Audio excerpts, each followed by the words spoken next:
Assalamualaikum warahmatullahi wabarakatuh. Berjumpa lagi bersama saya Wahyu dan apa kabar buat teman-teman? Semoga teman-teman dalam keadaan baik dan juga sehat. Dimudahkan segala urusannya dan juga dilancarkan rizkinya. Pada kesempatan kali ini, saya akan membacakan kisah yang ditulis oleh Mbak Sani MDK. Bagaimana ceritanya? Silakan simak videonya sampai habis. Tapi sebelum masuk ke ceritanya, alangkah baiknya bagi teman-teman yang belum subscribe, silakan subscribe terlebih dahulu. Dan juga aktifkan loncengnya agar teman-teman tidak ketinggalan updatean video terbaru dari kami.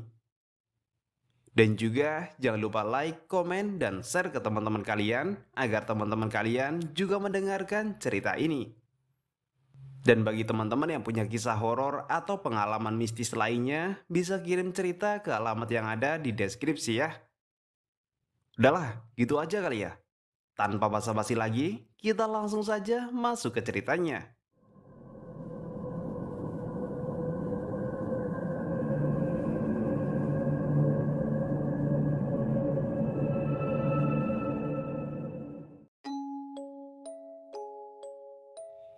Ranti menerima ajakan Dewi rekannya yang di kantor untuk pindah kos di sebuah rumah yang sudah ditinggali Dewi 2 minggu terakhir. Rumah itu terlihat mewah dan memiliki 6 kamar untuk disewakan. Jaraknya pun tak jauh dari kantor tempat Ranti dan Dewi bekerja. Namun, rumah itu terlihat sepi, hanya 2 kamar yang terisi. Ranti meyakinkan dirinya untuk menempati salah satu kamar rumah itu. Meski hawa panas serta kegelisahan dirasakan oleh Ranti. Ketika baru masuk ke dalam rumah tersebut, Ranti melihat makhluk hitam berbadan besar berada tepat di depan pintu kamarnya. Matanya yang merah dan lidah yang menjulur ke bawah membuat Ranti dilanda rasa takut. Kaki Ranti terasa kaku dan tak mampu untuk melangkah. Ranti hanya bisa memejamkan matanya dan berharap makhluk itu menjauh darinya. Beruntungnya, lantunan ayat kursi yang dilafadzkan mampu mengusir makhluk astral tersebut. Lalu, ia melangkahkan kembali kakinya menuju ke dalam kamarnya. Namun tak dapat dipungkiri, jantungnya masih berdegup sangat kencang. Setelah Ranti berada di dalam kamarnya, Ranti mengamati setiap barang yang sudah tertata rapi di kamar itu. Tiba-tiba, Ranti mencium aroma wangi di sekitar ranjangnya. Aroma itu semakin menusuk hidung tatkala Ranti menundukkan badannya, melihat ke arah bawah ranjang. Mata Ranti tertuju pada satu buah kembang kantil yang berada di lantai, tepatnya di bawah ranjang Ranti. Dengan rasa penasaran yang menyelimuti, Ranti mencoba mengambil kembang itu. Tiba-tiba terdengar suara raungan. Suara itu terlihat pelan, namun sangat jelas di telinga Ranti. Ranti yang saat itu diliputi rasa takut, seketika menghempaskan tubuhnya di atas ranjang, bersembunyi di balik selimut hingga ia tertidur. Keesokan harinya, badan Ranti terasa demam serta mata yang berkunang-kunang. Ranti meminta izin untuk absen dari kantornya. Dengan rasa sakit yang begitu dalam, Ranti mencoba memejamkan matanya, berharap dapat tidur dengan nyenyak untuk mengurangi rasa sakit dan bisa kembali bekerja esok harinya. Beberapa menit kemudian, Ranti berhasil tertidur.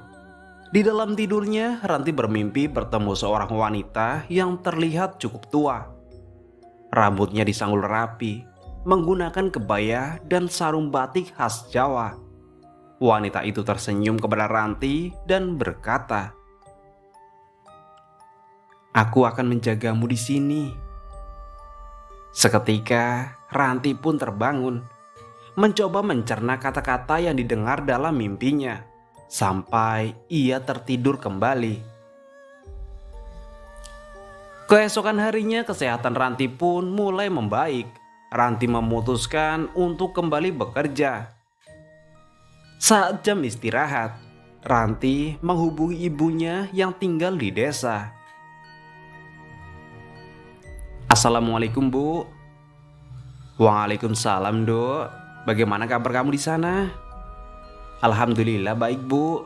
Tapi semalam Ranti mimpi didatangi wanita tua, Bu. Ranti takut, Bu. Jangan takut, Dok. Itu mungkin penjagamu dari leluhur kita. Jangan lupa sholat dan terus berdoa ya. Iya, Bu. Terima kasih. Ya udah, Ranti tutup dulu ya, Bu. Assalamualaikum. Waalaikumsalam, Dok. Ranti menutup teleponnya dan kembali dengan aktivitasnya. Pekerjaan yang menumpuk membuat Ranti tak ingat waktu. Jam menunjukkan pukul 8 malam. Pekerjaan Ranti pun telah selesai. Ranti bergegas pulang agar bisa beristirahat kembali. 15 menit berlalu, Ranti pun sampai di rumah kosnya. Tiba-tiba terdengar suara gaduh dari arah kamar Dewi. Ranti yang penasaran dengan suara itu lalu berlari mendekat. Dari depan kamar Dewi yang saat itu terbuka lebar, Ranti melihat Dewi yang sedang menggerang. Wajahnya mendongak dan matanya membelalak. "Tolong, jangan diganggu teman saya. Keluarlah dari tubuh teman saya," ucap Siska yang kala itu terlihat panik dan menggenggam pergelangan tangan Dewi. Mendengar kata-kata yang terucap dari mulut Siska, Ranti pun mengerti bahwa Dewi saat ini sedang kerasukan. Saat itu pula Ranti berlari menuju kamar Mbok Siti, orang kepercayaan pemilik rumah tersebut. "Mbok, tolong, ada yang kesurupan." "Siapa, Neng?" "Dewi, Mbok." Ranti dan Mbok Siti berjalan menuju kamar Dewi. Mbok Siti yang kala itu terlihat pucat mengusap wajah Dewi sambil mengucapkan doa serta mantra-mantra hingga Dewi tersadar. Namun tak lama Dewi tersadar, Dewi kembali kerasukan. Dewi duduk bersila dengan wajah tertunduk. Matanya terpejam dan terdengar tembang lingsir wengi dari mulut Dewi. Lalu mata Dewi terbuka dan menatap tajam wajah Mbok Siti. "Jangan kau ganggu cucuku, atau aku akan membunuhmu." Seketika wajah Mbok Siti semakin memucat. Dengan sedikit gemetar, Mbok Siti segera membacakan doa dan mantra-mantra itu lagi. Kemudian Dewi pun tersadar kembali dan terkulai lemas di ranjangnya. Ranti yang saat itu berada tak jauh dari Mbok Siti memberanikan diri untuk bertanya. "Mbok, siapa yang sudah masuk di tubuh Dewi? Apa maksud dari ucapan itu, Mbok?" Mbok Siti yang dicerca begitu banyak pertanyaan oleh Ranti hanya terdiam dan bergegas meninggalkan kamar Dewi. Ranti yang tak mendapatkan satupun jawaban dari Mbok Siti dan gerak-geriknya yang mencurigakan semakin membuat Ranti penasaran. Kala itu jam menunjukkan pukul 12 malam.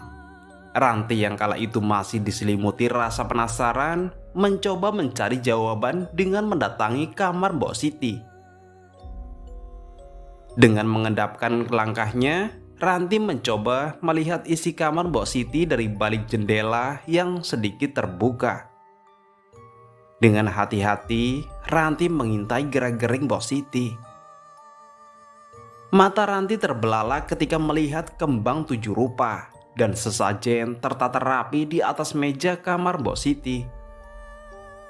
Ranti pun semakin penasaran, mencoba melihat apa yang sedang dilakukan Mbok Siti yang saat itu masih terjaga. Mbok Siti duduk bersila dengan kedua telapak tangan yang menyatu di atas kepalanya. Kemudian Mbok Siti mengucapkan mantra-mantra di depan meja yang penuh dengan rangkaian sesajen tersebut. Ranti tak mendengar jelas mantra yang diucapkan oleh Mbok Siti. Namun jelas terlihat bahwa Mbok Siti sedang melakukan ritual.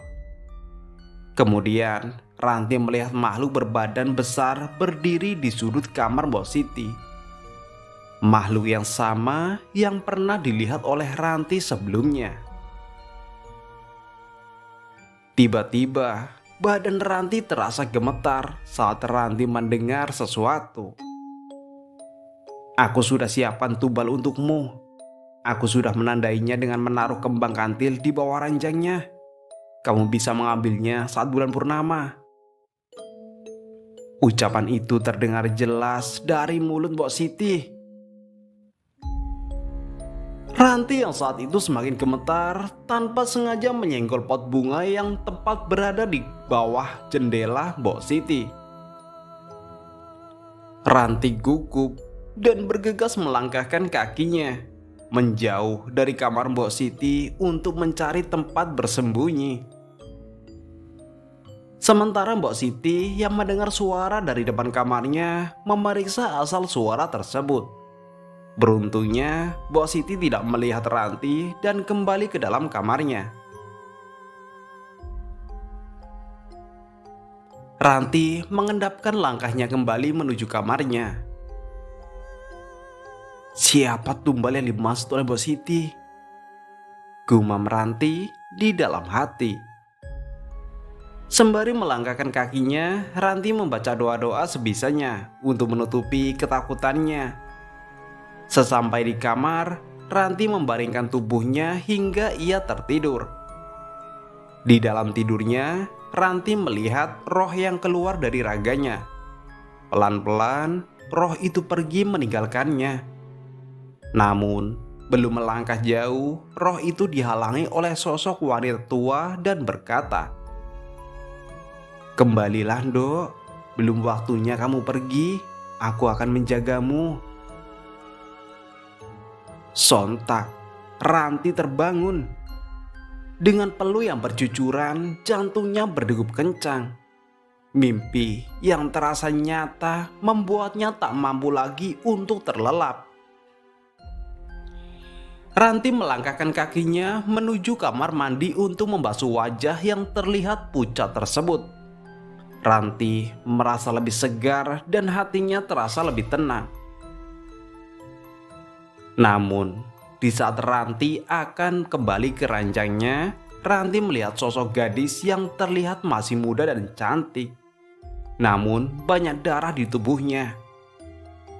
Gadis itu menatap tajam Ranti, seolah-olah ada yang ingin disampaikan. Ranti pun memberanikan diri untuk bertanya, "Kamu siapa? Apa yang kamu mau?"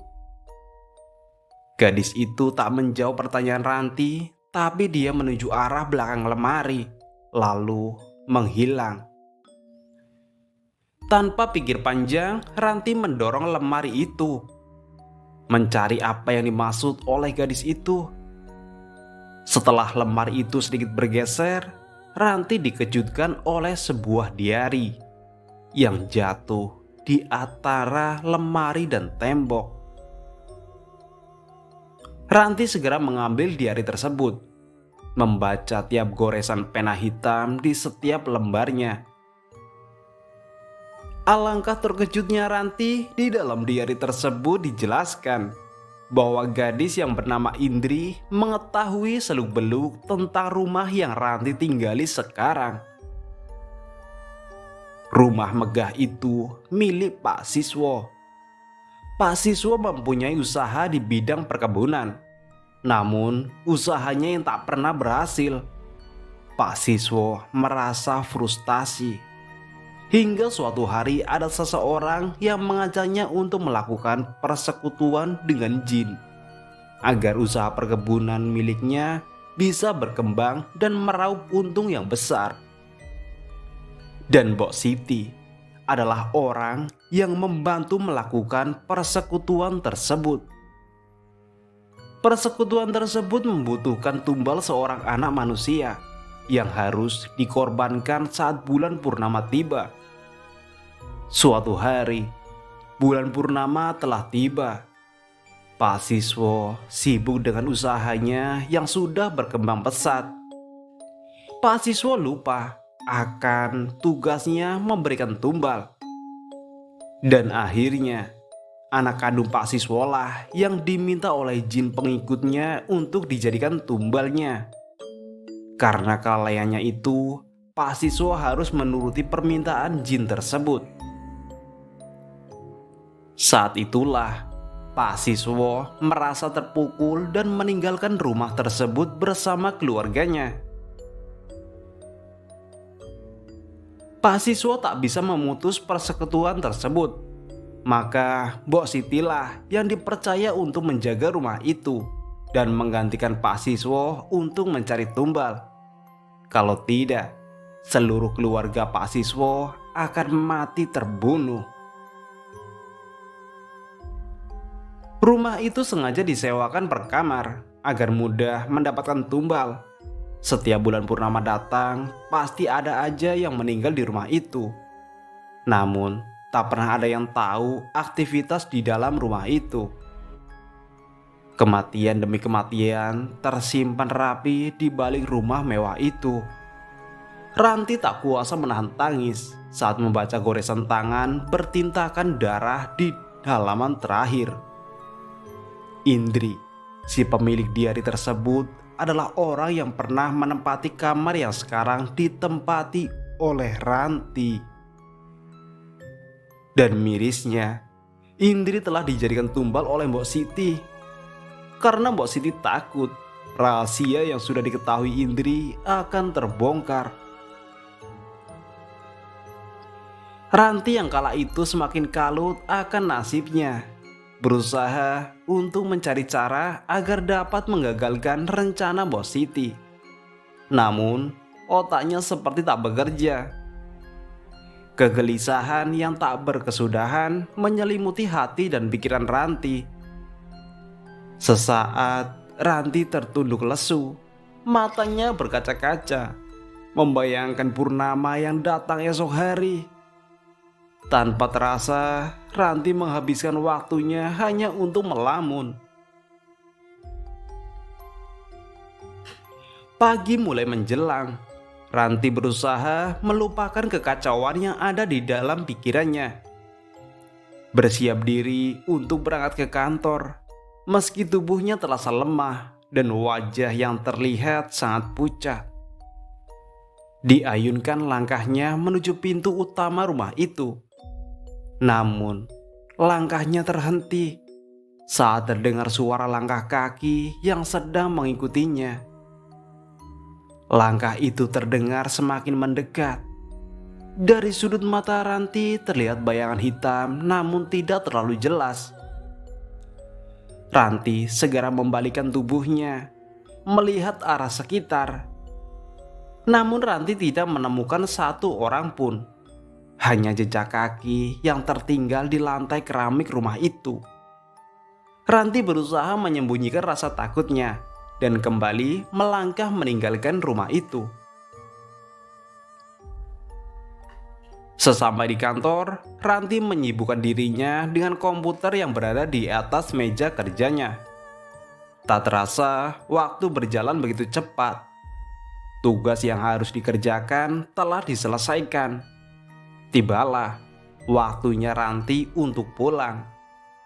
Sejenak Ranti termenung, memikirkan apa yang harus dilakukannya, mengingat malam bulan purnama semakin mendekat. "Ran, pulang yuk, udah malam nih," ajak Dewi yang memecah lamunan Ranti kala itu. Ranti hanya bisa menganggukkan kepala tanpa menjawab apa-apa. Setelah merapikan meja kerjanya, Ranti bergegas meninggalkan kantor itu bersama Dewi. Sepanjang perjalanan, Ranti hanya membisu membuat Dewi bertanya-tanya. "Ran, kok lu diem aja sih? Ada masalah?" "Gua mau cerita, tapi gue takut, Wi." "Udah, cerita aja. Siapa tahu gua bisa bantu." Ranti kemudian menceritakan dengan detail apa yang dilihatnya di kamar Mbok Siti. Dewi yang saat itu sedang mengemudi tiba-tiba menghentikan laju mobilnya. Dewi mendengarkan dengan seksama kata demi kata yang terucap dari mulut Ranti. Namun Dewi tak percaya dengan cerita Ranti. Dewi hanya menenangkan hati Ranti. Mustahil baginya Mbok Siti bisa melakukan hal seperti itu. Malam pun semakin larut. Ranti dan Dewi memasuki pintu utama rumah mewah itu. Ranti mempercepat langkahnya agar cepat sampai di kamarnya. Kegusaran melanda dalam pikirannya dan Ranti tak mampu menepis kenyataan bahwa malam ini adalah malam bulan purnama.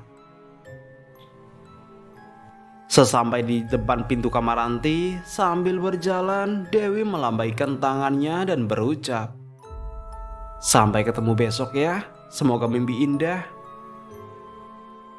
Lagi-lagi, Ranti tak membalas ucapan Dewi. Ranti hanya tersenyum kecut melihat tingkah Dewi.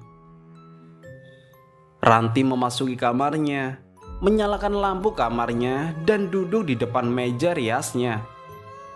Saat Ranti melihat cermin besar yang berada di depannya, Ranti merasa ada yang sedang mengawasinya. Tiba-tiba, dari pantulan cermin terlihat awan hitam yang berputar-putar di atas tempat tidurnya.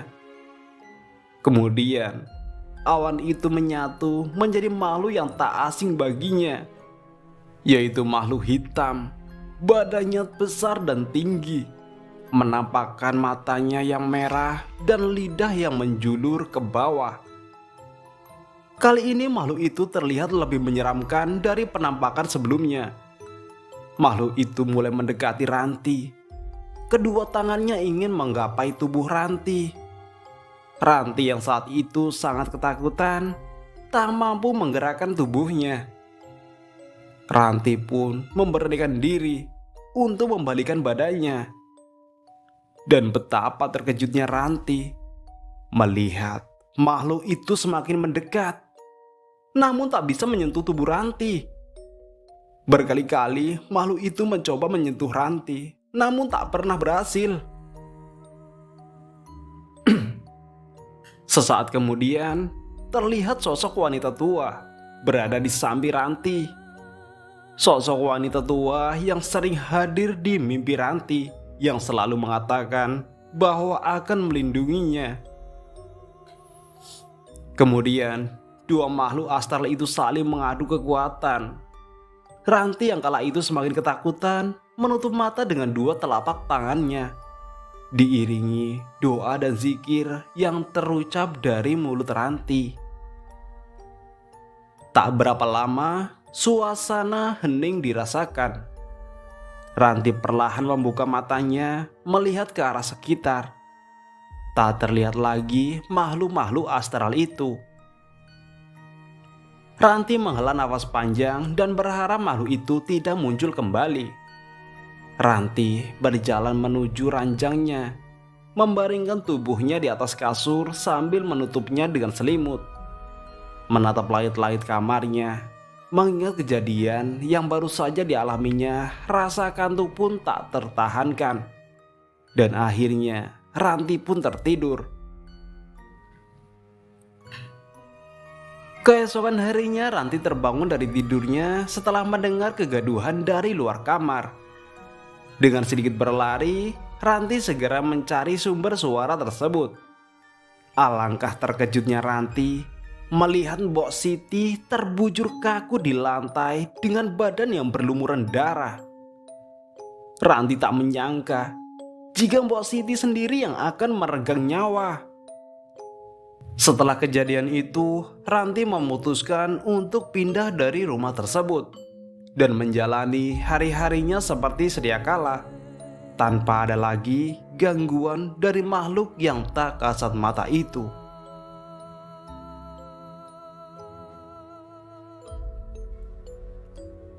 Oke teman-teman, cukup sekian cerita yang ditulis oleh Mbak Sani MDK.